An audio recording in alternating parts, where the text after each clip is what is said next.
Media మిత్రులకు నమస్కారం।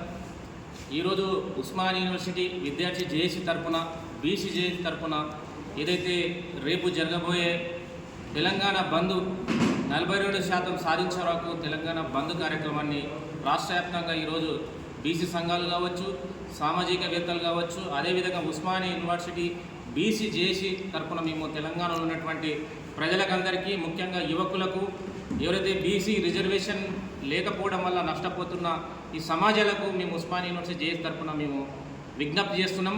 రేపు స్వచ్ఛందంగా గ్రామాన ప్రతి తండాల, పల్లెలో, పట్టణాలను తేడా లేకుండా ప్రతి ఒక్కరి యొక్క బంద్లో భాగస్వామ్యం కండి। ఎందుకంటే రాష్ట్ర ప్రభుత్వాలు, అదేవిధంగా ఎవరైతే అడ్డుకుంటున్నారో కేంద్ర ప్రభుత్వాలు, ఎవరైతే వ్యతిరేకంగా మనకు పనిచేస్తున్న ఈ పార్టీలు, ఏ పార్టీ అయినా కావచ్చు, ఈ పార్టీలకు ఈరోజు మనం ఒక అల్టిమేటం జారీ చేసే సందర్భం ఈరోజు కనబడుతుంది।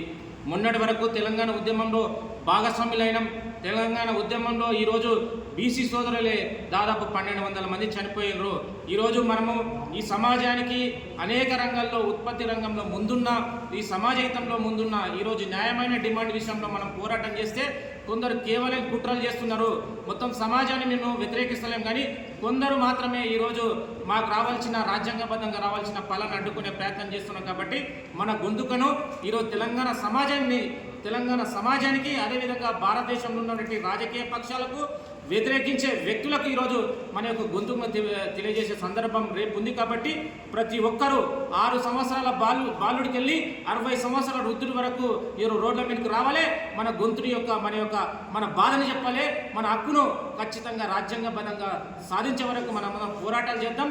రేపు మనందరూ ఈ యొక్క బంధుల భాగస్వామ్యం కావాలని ఉస్మానియా విద్యార్థి బీసీ జేఏసీ తరపున విజ్ఞప్తి చేస్తున్నాం। జై బీసీ।